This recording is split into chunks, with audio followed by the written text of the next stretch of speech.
All right, so let's talk about what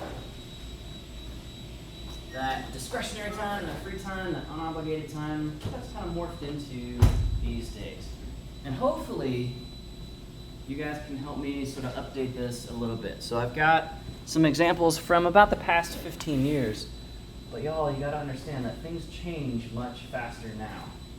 Think about the rise and fall of memes these days. Like, if people still even pay attention to memes, that's even like a 15 years ago thing, right?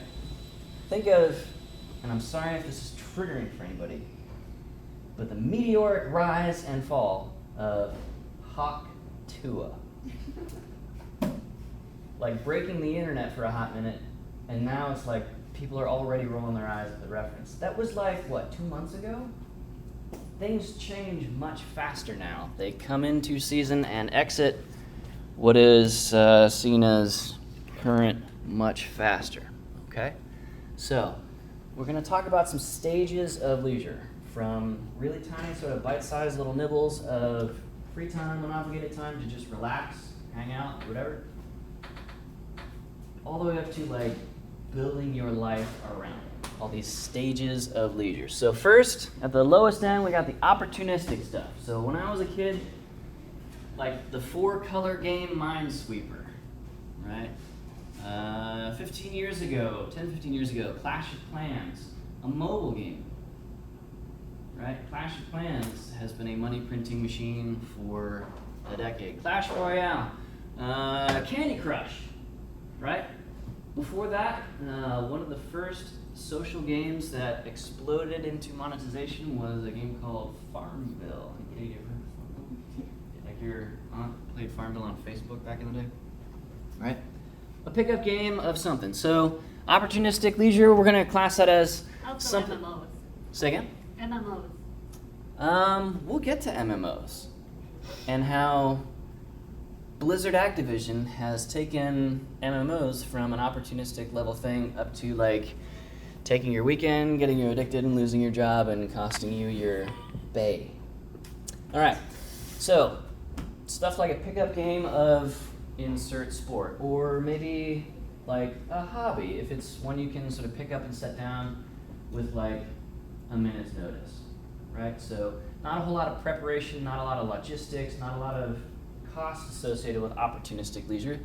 Folks have been doing this stuff since forever and ever and ever, right? For those of you who play Dungeons and Dragons, you know what a D20 or a 20-sided dice, an icosahedron, is. Icosahedron or dodecahedron? No, icosahedron. Dodecahedron? 20-sided, right. The oldest 20-sided die is over 4,000 years old. It was found in ancient Egypt, and it is immaculate. So opportunistic, like, we get this, right? Just reading the paper on the subway. Just a nice moment to relax and disconnect for a hot second. Candy Crush. All right, so let's scale it up from a couple of minutes maybe to a couple of hours. We'll call it the weekday stage of leisure. So, you know, Blizzard copy pasting Modern Warfare, Call of Duty, Zombies, Nazi, World War II, whatever. It's all the same thing. And turning those into live service games where you got to buy your battle pass so you can get your ridiculous skins for your AK-47 or whatever. Fortnite, Minecraft, Valorant. What's that one that team shooter that just launched like a week ago and had 4,000 players peak concurrently and started dropping? Anyway, Minecraft, right? You can spend a couple of hours in the world of Minecraft, just immersed in it, right? Going to the climbing wall at the gym. Going for an afternoon hike. A couple hours commitment, right? So at this stage, we're going to need a little bit of logistics and preparation, right? To go for a couple hour hike around Campus Lake or the Acai Research Farms forest or out to the Shawnee, something like that, right? You need shoes. You need to understand how to engage in bouldering and climbing safely, stuff like that. It takes at least a little bit of awareness, involvement, skilling up, stuff like that. We call those things different kinds of capital. Social capital for somebody to give you the invite to go with them to the climbing wall. Economic capital to buy bouldering shoes and maybe a harness if you'd like to use your own equipment. That sort of a thing. Okay, so weekday stage, typical games of Dungeons and Dragons last 3 to 5 hours, right? You can do it on a particular day, not a big deal. You just sit down in front of your TV and your Xbox or PlayStation or BattleStation gaming rig or Steam Deck or phone and spend a couple of hours on something. The idea here is that you are choosing to do it, not being sucked into it by addictive design and the endless scroll of things like Instagram. So I'm not mentioning social media as a form of leisure here, even though a lot of us use a lot of social media, because the design of those things is to entrap you in. And the whole idea of leisure is you deciding to do it. It's discretionary time, it's free time, it's you time. So at the weekend stage, so more than a couple of hours, we can have things like World of Warcraft or EVE Online with their massive battles of thousands of players concurrently.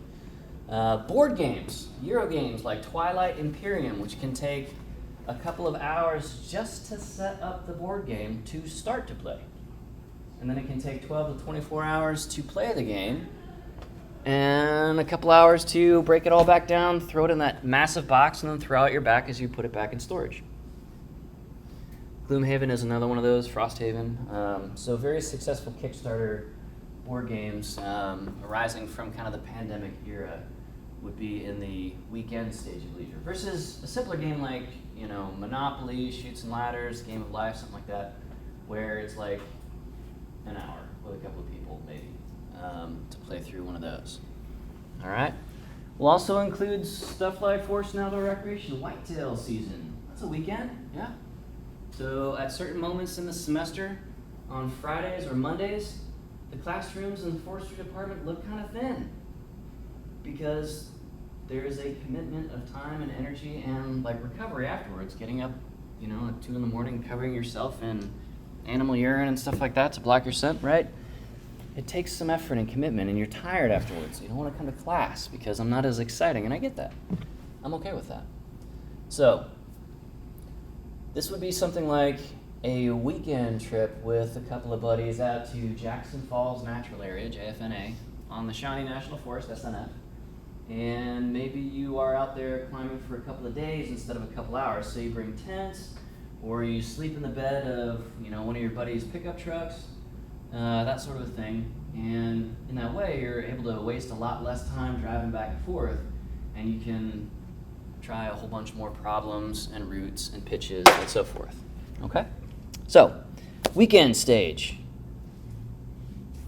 Several hours on up to several days. And this can be a long weekend, right? So Friday through Monday, Thursday through Sunday, that kind of thing, right? So World of Warcraft, going to the Illinois State Fair, up in Duke Coin or what have you. Or, if your sense of leisure involves throwing money into a boat-shaped object, like sailboat, you could go sailing. Or kayaking, much more commonly around here, bass boat, right? John boating, as a way to get out there and get some fishing in. All right, and then we have kind of the once-a-year scale stuff. So that's going to be like the family vacation where everybody piles into your crossover or SUV and drives out through the flyover states to Rocky Mountain National Park or Glacier or Grand Teton or out east to Great Smoky Mountains National Park. And you spend 5 to 10 days out on a trip, but mom or dad or both maybe don't have enough accrued vacation time to do that for 3 months over the summer, and maybe they don't want to do that for 3 months over the summer with their kids, like everybody packed together in the tent. They need some me time too.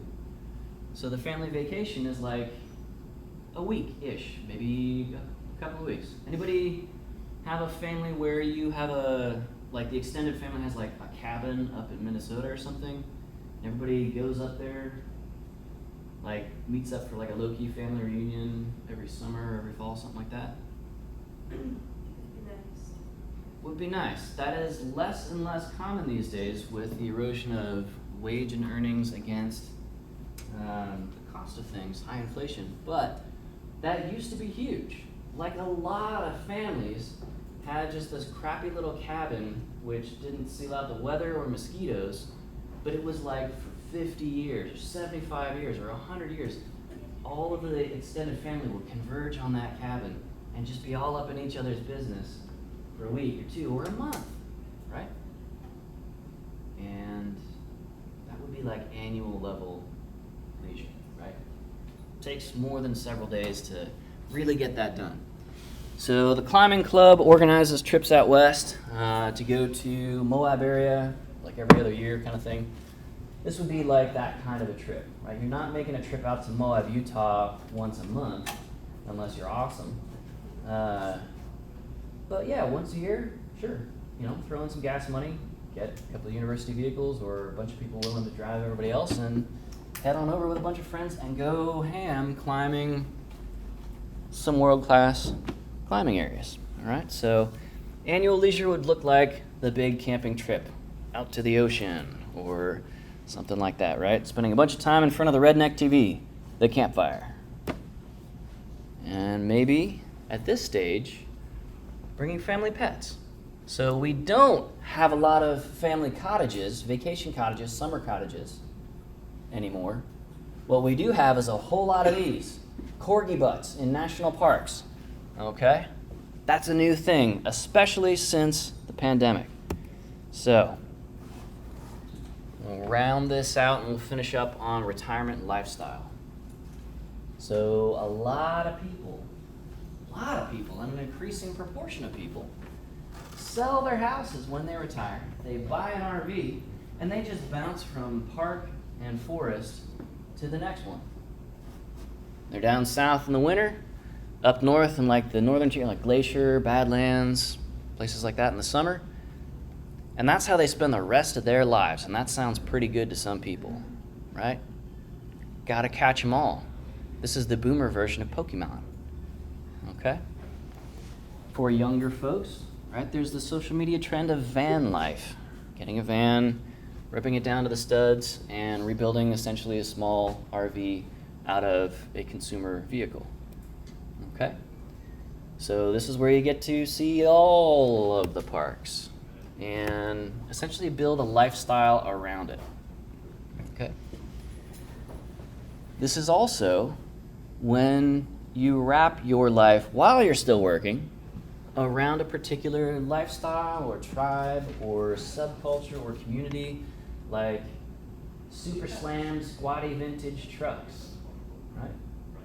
Or if like you like drifting and not just watching Tokyo Drift or racing in Project Gotham Racing, but like actually getting your vehicle sideways, right? That's more of a lifestyle thing. You tend to spend a lot of time in those online communities. A lot of your friendships are based on this particular thing. So it's lifestyle, not just retirement at this level, okay? So you as a park ranger, to tie this all off, you're meeting all of these different kinds of people at your park. And it's partially your job to figure out, okay, how is this person coming at us? How is this person coming at our park? How can we match what we have to offer with their lifestyle, their opportunity, their weekend trip, whatever it is. All right? Cool. All right. We'll see you guys next week. No reading assignment. I'll go ahead and get this transcoded and post it online. See you next time.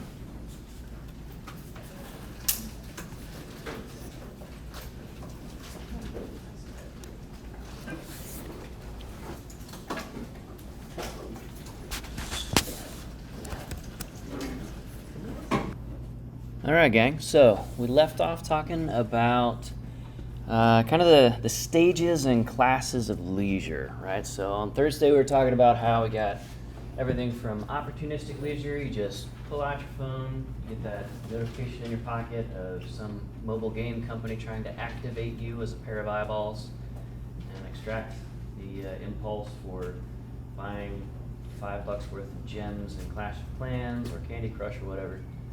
And all the way on up to sort of lifestyle and retirement style leisure, where, you know, maybe you're going on a trip all across the country, and maybe you are sort of finally in a place economically and time-wise. You don't have to work or, you know, raise a family or take care of a bunch of pets or whatever, run a farm.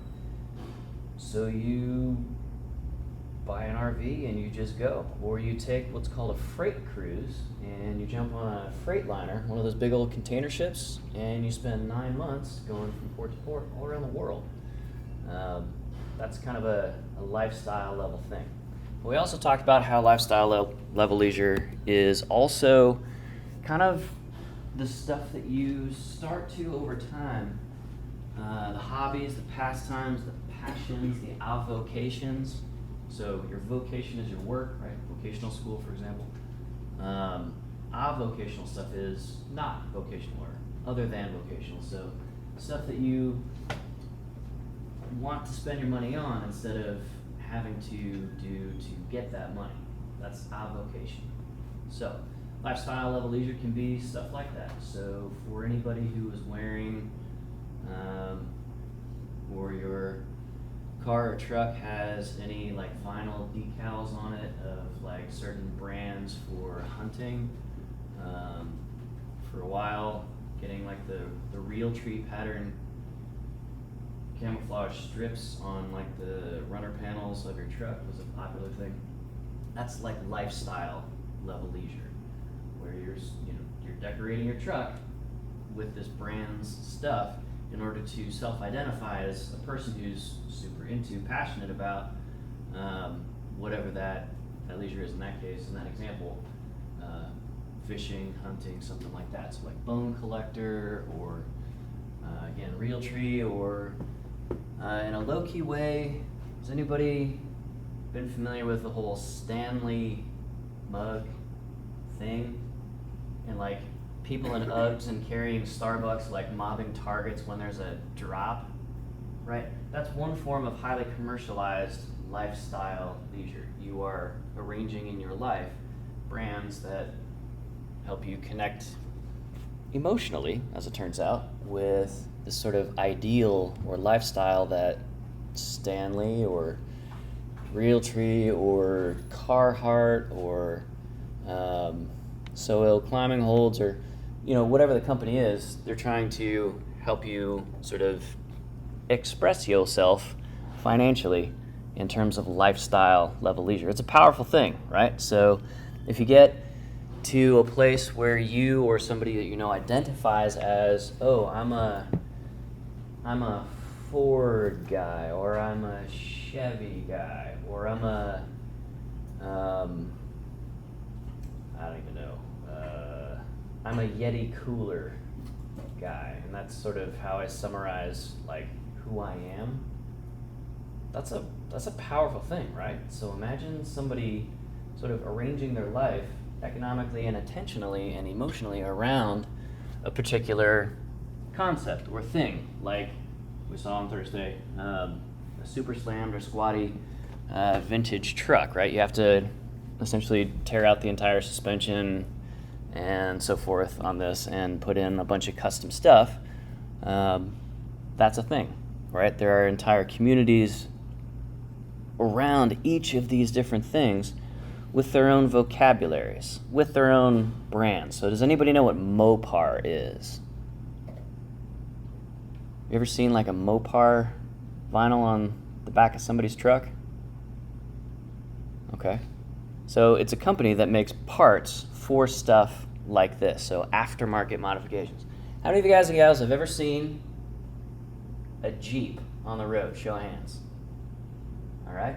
How many of you guys and gals have ever seen a Jeep on the road with other than 80,000 mile, like all-weather, steel-belted radial, like road tires?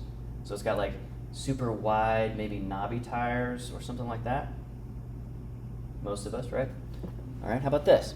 How many of you guys and gals have ever seen a Jeep, maybe with wide, knobby tires or lifted suspension for off-road, four-wheel drive use,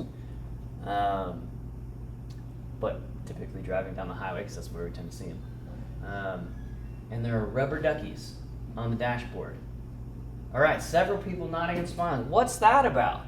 Why do people put rubber duckies, and not just like our rubber duckies, sometimes like the entire dashboard, to the point where it's creating glare on the inside of the windshield and it's probably a safety issue, right? You guys all seen this? Yeah, so have I. Why do people do that? I have a Jeep. They do it to me. Okay, why? Why? It's called ducking. Yeah. Yeah. So that's the thing. Like, there are these communities, and like every possible thing you could think of. Every car brand has its rabid sort of core community. Every car manufacturer, right? So they've been kind of getting shredded online, but like folks who bought the Tesla Cybertruck, right? It's a $100,000 truck that voids the warranty if you go through a car wash. And people have been lining up for a couple of years, paying thousands of dollars just in a down payment, just to have a place in line to get one of these things as it rolls off the line. Like, why do people do stuff like that, right? We fixate on things because we have a need, a very, very, very deep-seated cognitive and psychological need to belong, to feel like we're part of a group. And social anthropologists have suggested that this impetus is a survival mechanism, right? So if you're lone wolfing it out there in the early Paleolithic, you are responsible for all of your safety and security against things like saber-toothed tigers and woolly mammoths, right? Humans and woolly mammoths and Neanderthal coexisted, right?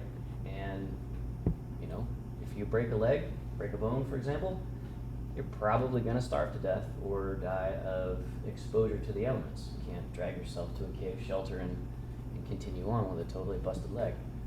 So, this, in the modern day, since we have those survival and safety and security needs largely taken care of, we live in the safest time in human history, despite what the news media would, try to convince you otherwise of, because if it bleeds, it leads. We can channel that very real and valid desire to be a part of a larger social group, to have somebody watching our back, so to speak. And it expresses as these leisure social worlds, these communities of folks who are ducking their Jeeps, or like the small militia of people who come to SAU, the Ag building here, and they're wearing either one or more pieces of camouflage in an environment where the camouflage is not effective, right? These are plain white walls. Or they're wearing a hat that says something like Carhartt or something like that because it's nice to see somebody else wearing that when you're wearing it, right? So the forestry professors, we tend to wear Saluki maroon stuff, SIU merch, right? That's one of our groups. It's a professional group, but like I wear the forestry club shirts, the conclave shirts, all that stuff too, because those are community identifiers. I'm signifying that, hey, I'm a part of these communities, and it's important enough to me to wear the merch, to wear the shirt, to identify publicly as those things. So, this is a powerful, powerful thing. Now, imagine that custom of ducking your Jeep. Now multiply that by 340 million people. Not all 340 million, but some percentage of hundreds of millions of people. And, okay, if you're a rubber duck manufacturer, nice. Okay? If you're a Realtree camo manufacturer, nice. If you're a park ranger, nice. Because people are, without having to say a word, just by the stuff that they wear, just by the places they go, the cars that they drive, they're signifying to other people, hey, this is not only a thing, Jeeps, and all the bazillions of aftermarket modifications like reinflating your tires off of the hot exhaust of your engine, so you don't have to get out and do it. You can just like let the air out of your tires by pressing a button and go over very, very soft stuff like mud or sand, and then get up to the other side of that wash, hit another button, reinflate the tires back up to 35, 40, 50 psi, whatever, for closer to on-road use, and you don't even have to get out. You don't even have to turn the engine off, right? Amazing stuff.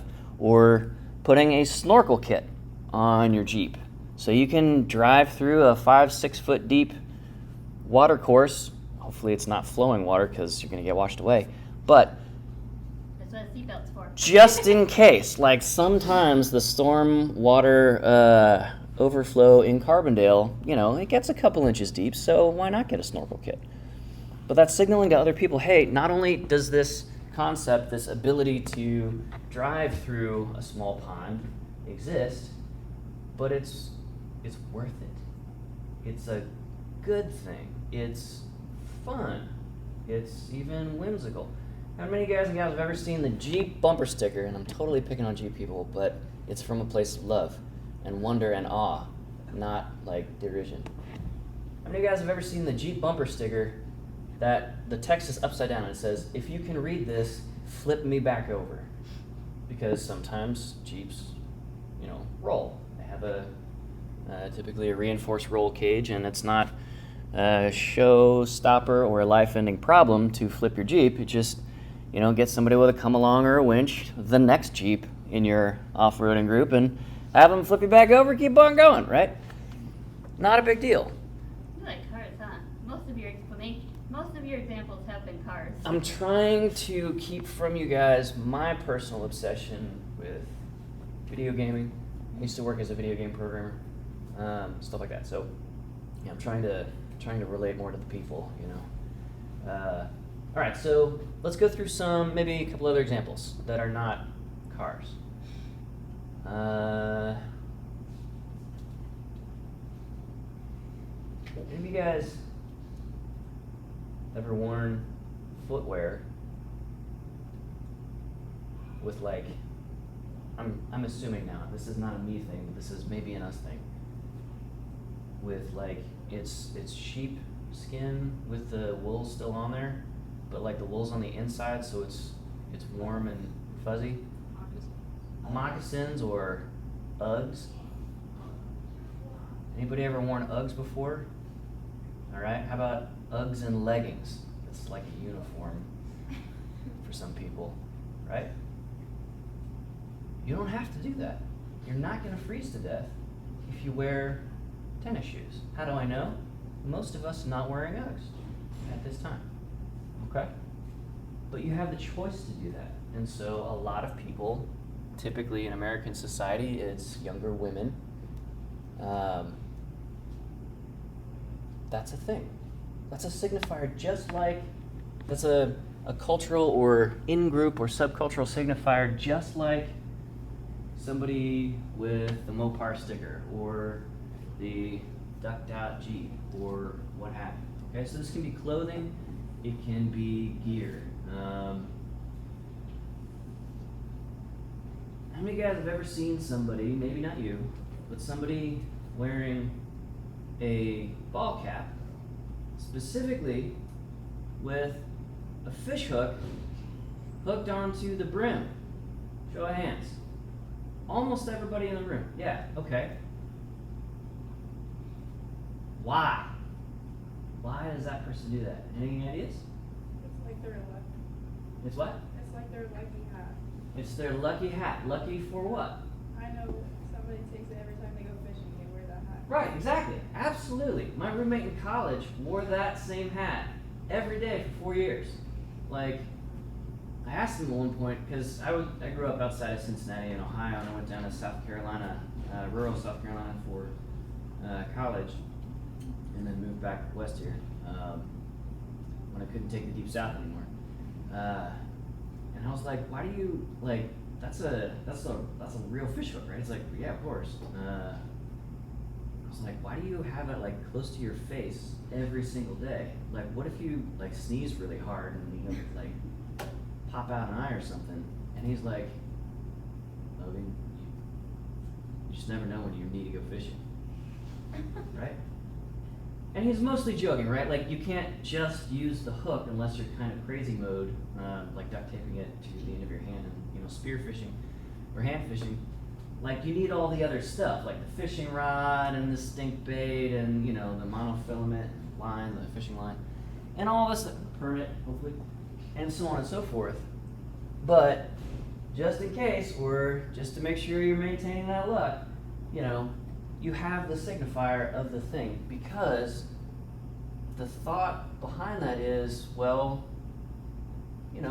I'm 99% joking, but what if I do really need to go fishing at some point? Like, the world just gets a little bit too insane, and yes, the world can feel kind of insane at times. What if I need that pressure valve of, I know I can just throw on the hat that I'm already wearing, jump in my beat up old red truck, and drive out to this fishing hole that my family's been going to for a couple generations, and just have some peace and quiet. Have some sanity for a little while, not have anybody like a boss or a goofy or irritating family member or a bunch of drama obsessed friends. I can just go be quiet for a while. Yeah. Or how many of you guys have maybe a member of your extended family, maybe it's you, where you've gone hunting whitetail, quail, pheasant, duck hunting, whatever, and you realized at one point that you're out there in the camo, you got the permits or the tag or whatever you need, all the equipment, and you don't see a thing. You don't see a single solitary whitetail or snow goose, or whatever you're hunting for that day. You don't care at all. Anybody know somebody like that? Or, all right. I had an old family friend, friend of my dad, who loved to hunt, and he was out there every time, every moment it was legal to be hunting, and he would go years without shooting anything. Sometimes he didn't even bring his gun. It was just a nice quiet place, right? A little bit before dawn, and nobody else around, nobody telling him he had to do something, just a place to get some peace and quiet and some sanity, right? But to look at him, I mean, he's the kind of guy where you could just, look at the clothes he's wearing, the kinds of boots that he has. Anybody ever seen boots that have like advertisements of there's a kilogram of insulation in these boots? 2.2 pounds, I think. 2.2 pounds per foot of insulation in the boots, so your feet don't, freeze and fall off in the cold, typical winter hunting weekend months. So, all these things are powerful clues about what we hold as important.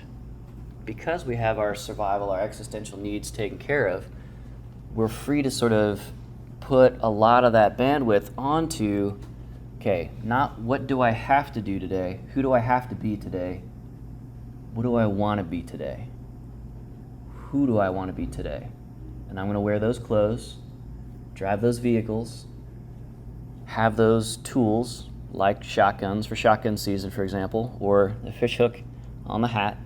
These are very, very powerful clues on what we think is important or worthwhile of your very finite and precious energy and time. All right, so pull out a sheet of paper, separate from your notes. This will be one to hand in at the end of the exercise. It's not a quiz, just an activity.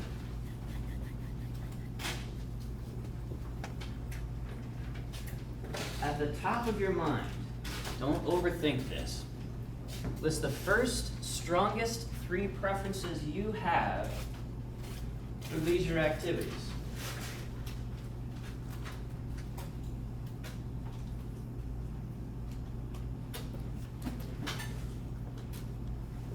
Now remember, this is leisure. This is not forest and outdoor recreation. We're getting there. We're sharpening the pencil towards forest and outdoor recreation specifically, that park ranger stuff. But to get there, we need to start to recognize the stuff we don't even think about anymore because we're constantly thinking about it. Low key.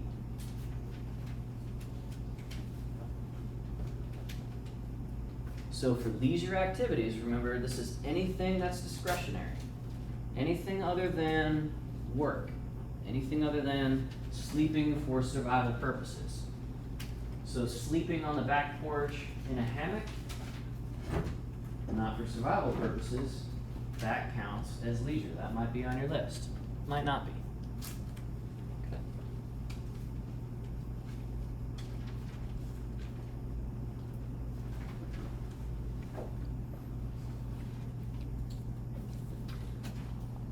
And you don't have to give any big explanation or any backstory if you don't want to. You can just list 3 phrases.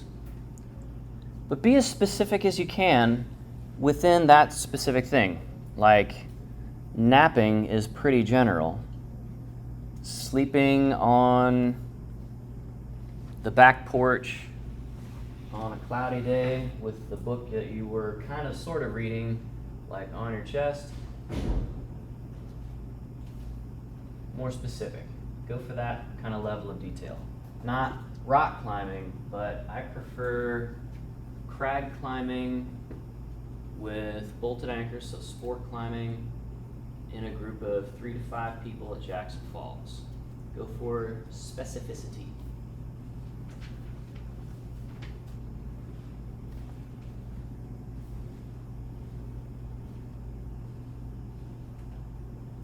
What are the 3 things that tend to pop into your mind at kind of a daydream level when your professors are droning on in class? Where would you rather be? This is another way to answer this question.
Be honest, if there's one that you feel it is not super socially popular and you don't particularly feel like advertising that to the class, that's fine, right? I'm not gonna make you guys read these out. Be honest with yourself. I've grown beyond that. I am the cringe.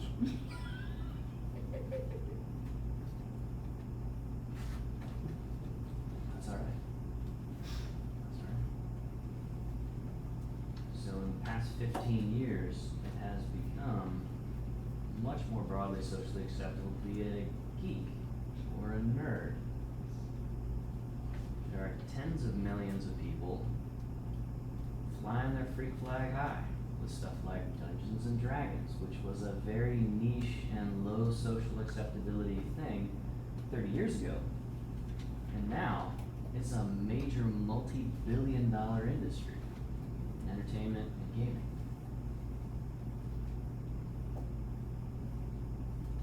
So, you don't have to impress me with something you think that I'm going to be impressed with. What is germane? What is relevant? What feels truthy for you for this one? All right? First 3 strongest preferences you have for leisure activities. Okay? And then with each one of those, that detailed phrase, tag it with, is it opportunistic, weekday, weekend, annual, retirement phase? Probably not for most of us yet, maybe. Or lifestyle stage of leisure.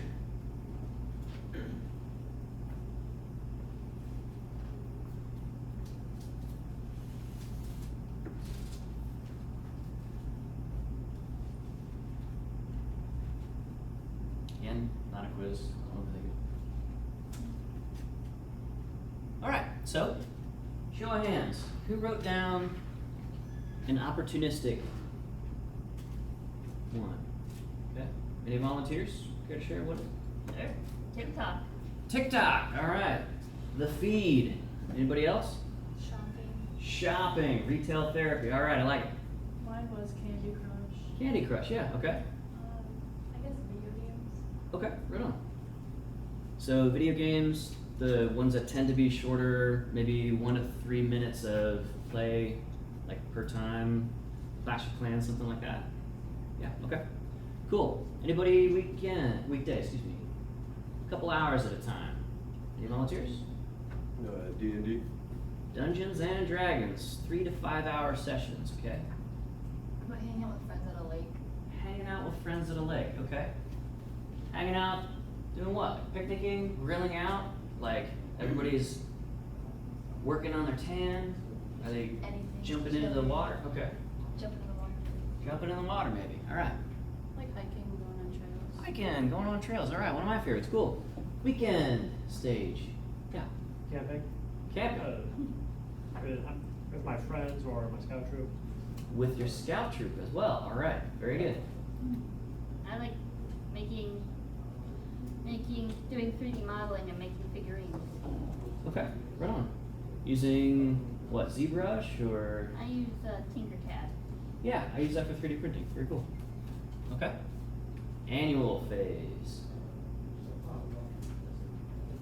These last three are going to be a little bit less common because this isn't the kind of thing you could like rather be doing right now instead of class, because you know class 1-2 hours at a time, right? This is maybe a couple weeks at a time, maybe a month. Would anybody write down one of these? Yeah. I said one that could apply for like weekend or annual, depending on the length, but long distance backpacking. Long distance backpacking. Okay. So more than a couple night lightweight backpacking alpine assault style stuff. This is the expedition pack with 70-80 liters of food and survival gear, yeah? Good deal. All right.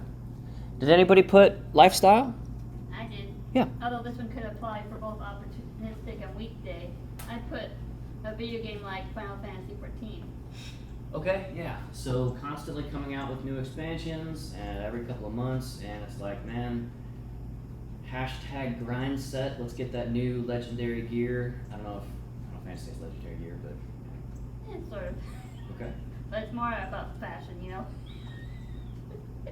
Fashion wars meta. I like it. Anybody else? Lifestyle. Hiking. Hiking. Okay. Right. So lifestyle kind of encompasses all the others, doesn't it? Like if you're all about hiking, and that's like a central thing for you, man, if you got a couple of minutes or a couple of weeks, you can fit that one, you can scale that one up or down either way. Very cool. All right.